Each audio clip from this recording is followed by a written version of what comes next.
특히 이제 빈센트 브록스 전 주한미군 사령관이 이 지소미아를 종료하면 이 생각했던 것보다 한미 동맹에 큰 영향이 있을 것이다 이렇게 말하기도 했는데 또 자유한국당도 뭐 대미 관계가 파탄이 날 것이다 이렇게 주장을 하고도 있고요. 예.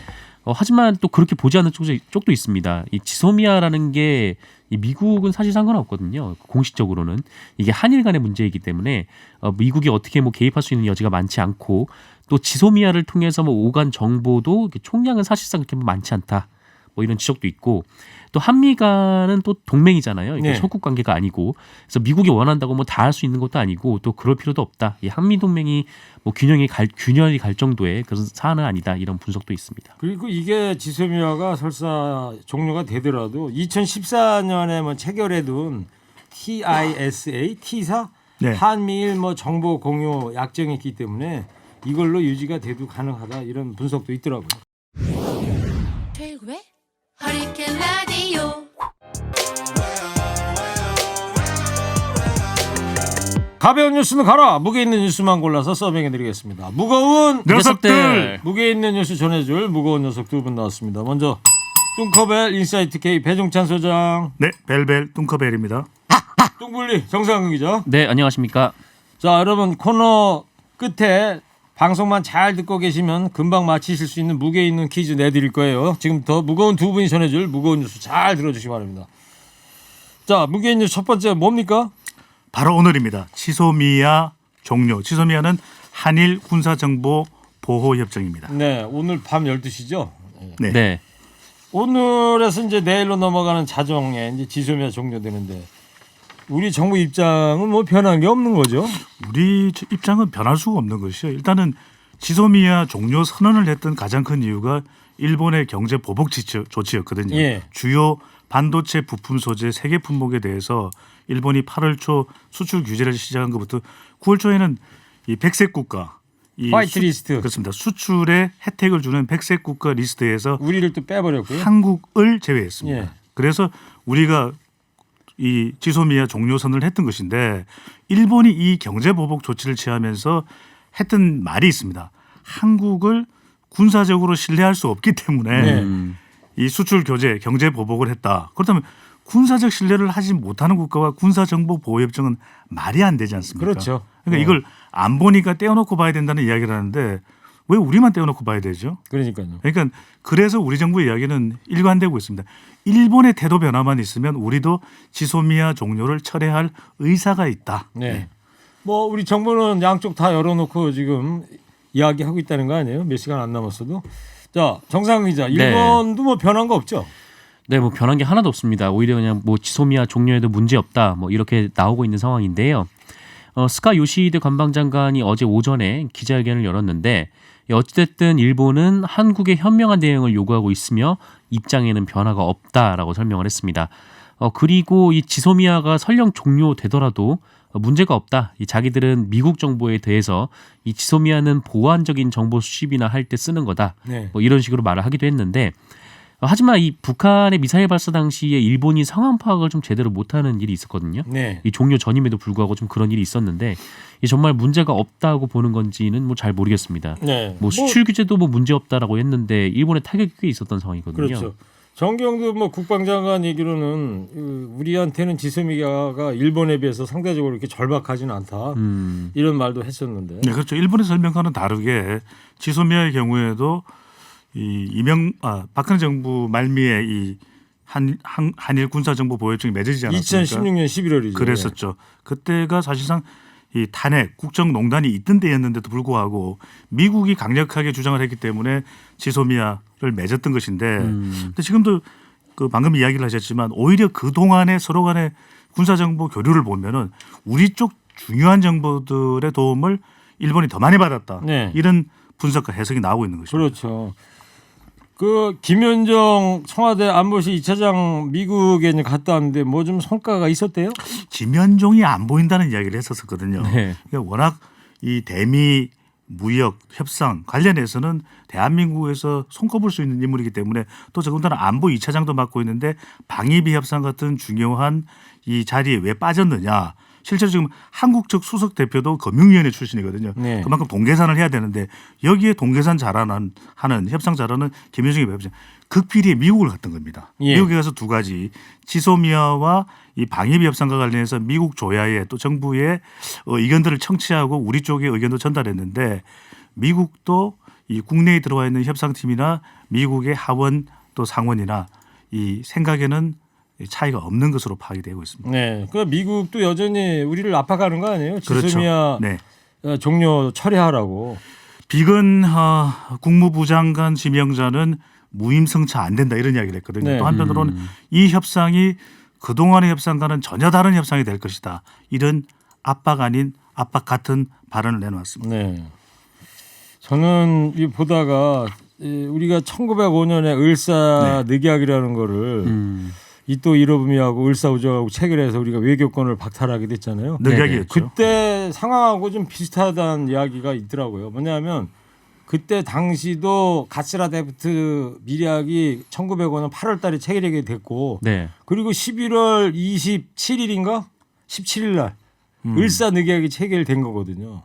그때도 미국이 뒤에서 조정해갖고 영국의 지원을 받아서 일본이 감히 우리나라 외교권을 박탈하는 을사늑약을 체결했다.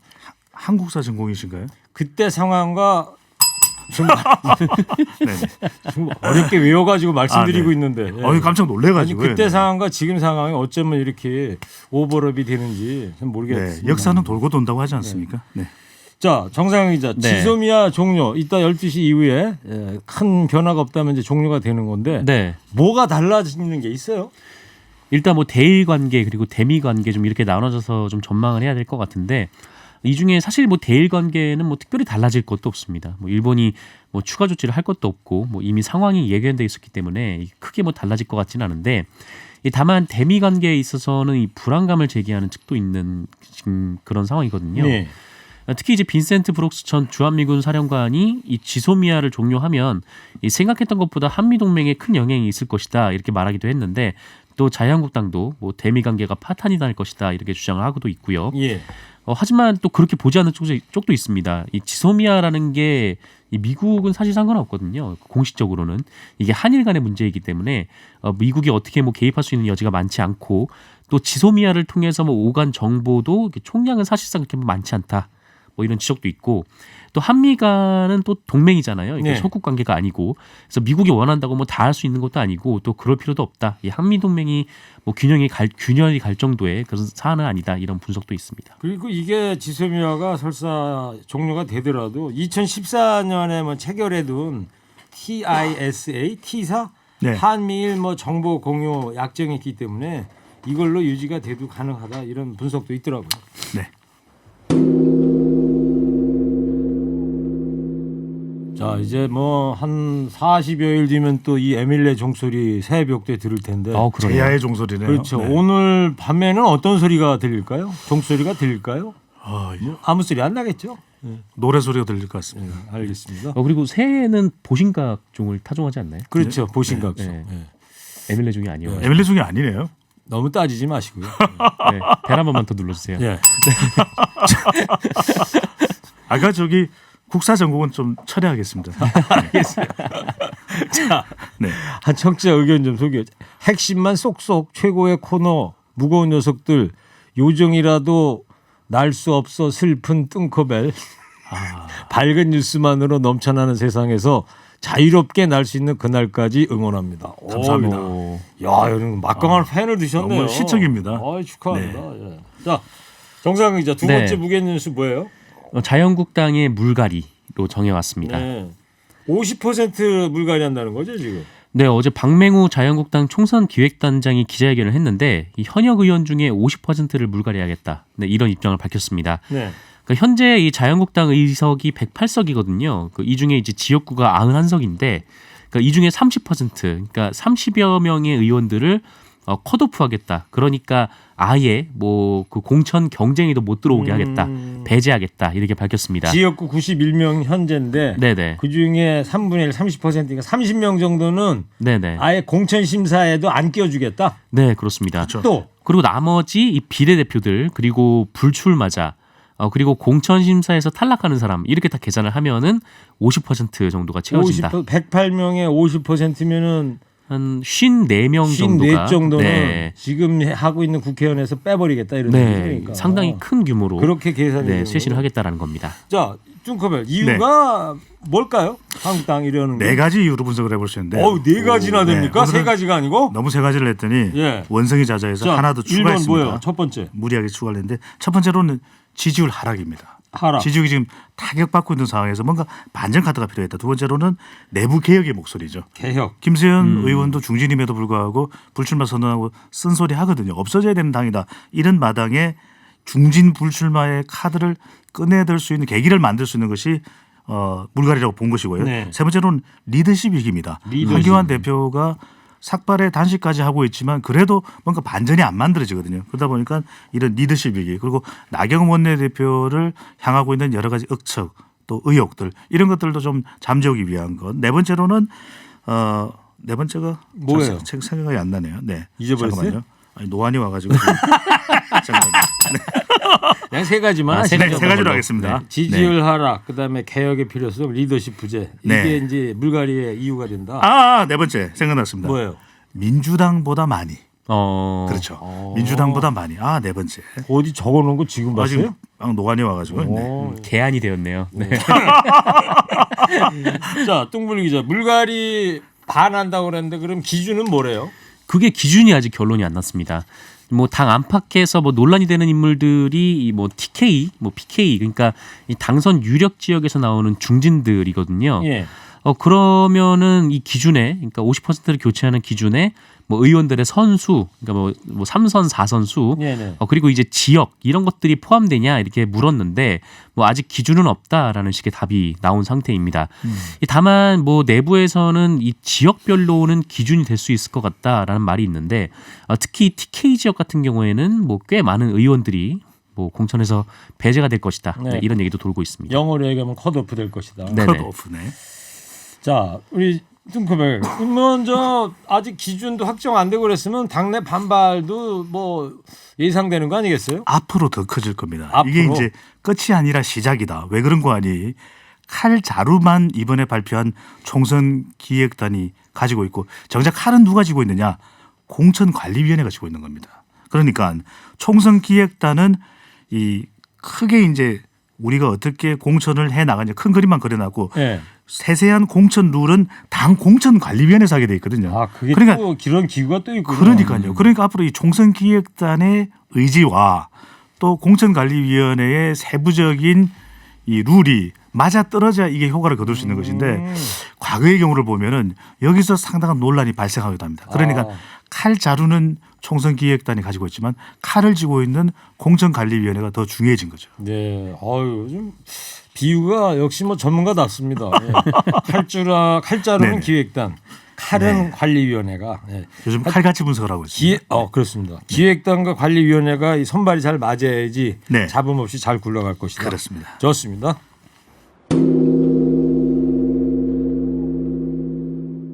자, 또 뚱 소리 났습니다. 세 번째. 네, 세 번째 마지막 뉴스는 김정은 국방위원장 국무위원장 한 아세안 특별 정상회의 참석 거절을 했습니다. 네. 아세안 국가가 몇 개국이죠? 10개국입니다. 10개국. 네, 동남아시아에 있는 10개국. 네, 10개국입니다. 왜 이렇게 발음을 네, 강조하십니까? 동남아에 있고 뭐 라오스, 캄보디아 이런 국가들이죠. 특별한 이유가 있나 보죠? 네, 태국, 베트남 등도 네, 있습니다. 알겠습니다. 네. 문재인 대통령이 김정은 위원장한테 친서를 보냈던 게 이제 어제 보도가 네. 됐어요. 네. 이 모친 별세의 조인문을 보냈던 김정은 위원장에게 지난 5일 이제 답신 형태의 문재인 대통령이 친서를 보냈죠. 그래서 이제 한 아세안 특별 정상회의 바로 내일입니다. 부산에서 열리는데 참석해서 정말 방남해서 이 남북 관계 진전에 또 국제 무대에 등장하는 기회를 가지면 좋겠다 이야기를 했는데 여기에 대한 답변으로 조선중앙통신이 어떻게 했냐면은 그래서 언론 보도에서는 상당히 이 단칼에 거절한 것처럼 되는데 그게 아니고요. 네. 여러 가지 상황을 고려했을 때 그동안 이렇게 신경 써준 것도 고맙고 문재인 대통령이 여러 역할을 하고 계시는데 여러 가지 준비가 안 돼서 지금 우리가 만날 수가 없다. 만나기에는 준비가 안 돼 있다. 예. 이렇게 거절을 했습니다. 뭐 마른 나무 물대기다. 뭐 그리고 또 뭐 부산 갈 이유를 못 찾겠다. 뭐 네. 이런 네네. 건데. 그런데 뭐 아주 이게 원색적인 내용이 구성되어 있는 건 아니고요. 뭐 모처럼 찾아왔던 하해와 협력의 훈풍, 약간 미국에 대한 비난, 예. 비판이 더 적나라하게 담겨 있는 것이죠. 우리한테는 좀 절제된 용어를 네. 썼던 것 같고요. 똥벌리 기자, 북한 네. 거부 이유 뭐라고 봐야 돼요? 뭐 그 공식적으로는 배종찬 소장님 말씀하신 대로 부산에 가야 할 이유를 못 찾았다 뭐 이런 얘기라고 하는데 뭐 그럼에도 불구하고 아마 이 북미 협상이 좀 교착된 상황에서 이 김정은 위원장이 한국에 내려오게 된다면 네. 이 뭔가 이제 북한 사람들에게도 줄 수 있는 그 뭔가 큰 성과를 들고 돌아가야 되는데 이 북미 대화가 계속 교착이 돼 있는 상태다 보니까 좀 그렇게 들고 갈 것이 좀 없는 그런 상황이어서 아마 네. 내려오지 않은 것이다 이렇게 전문가들은 분석을 하고 있습니다. 청와대 반응은 어때요 지금? 뭐 청와대에서는 좀 아쉽다 뭐 이런 입장인데요. 이 고민정 대변인이 브리핑을 통해서 입장을 밝혔는데 문재인 대통령과 함께 이 평화 번영을 위해서 아시안 10개국 정상과 자리를 같이 하는 이 쉽지 않은 기회를 활용하지 못한 데 매우 아쉽다. 이 정부는 뭐 계속해서 국제사회의 이해와 지지를 받도록 노력할 필요가 있다고 본다. 이런 입장이 변화가 없다. 이렇게 밝혔습니다. 알겠습니다. 지금 조금 전에 아세안 국가 몇 개국이라고 그랬죠? 네, 아세안 국가 10개국입니다. 그 7805님께서 10개국 중에 북한도 포함되나요? 북한은 포함 안 돼 있습니다. 북한은 포함 안 돼 네, 있으니까. 동남아에 있는 국가입니다. 알겠습니다. 자 이제 방송만 잘 들어도 단박에 맞힐 수 있는 무게 있는 퀴즈 내드릴게요. 어떤 분은 벌써 찍기용 답을 벌써 보내고 계신데 그거 아니에요. 아닙니다. 네. 네. 문재인 정부의 신남방 정책 성과를 보여줄 한 아세안 특별 정상회의 이제 부산에서 열리는데 총 11개국이 참가합니다. 우리나라 포함해서요. 참가국이 아닌 나라 10개국 중에 아닌 나라를 찾으면 돼요. 자 1번 보기는 제가 드릴게요. 1번 미국. 아닌 나라입니다. 2번 브루나이. 3번 싱가포르. 네. 뚱커벨 네, 힌트 주세요. 동남아에 있다고 이야기했습니다. 네, 동남아 국가가 아닌 국가만 고르면 되겠죠. 1번이 미국, 미국입니다. 2번이 네, 2번이 브루나이. 집중하세요. 3번이 싱가포르입니다. 예. 미국이 우리가 알고 있는 그 미국 맞죠? 저기 캐나다 밑에 미국. 그렇죠. 건너서, 네네. 네. USA. USA입니다. 예. 네. 자, 정답 보내주십시오. 50원 유료 문자 샵0951 TBS 앱 카톡 열어놨습니다. 상품 무겁습니다. 지금까지 오늘 무게 있는 녀석들 무거운 녀석들과 함께했습니다. 인사이트계 배종찬 소장 정상강 기자였습니다. 두 분 감사합니다. 무거운 녀석들. 일부 행기의 이야기를 더 듣고 싶다면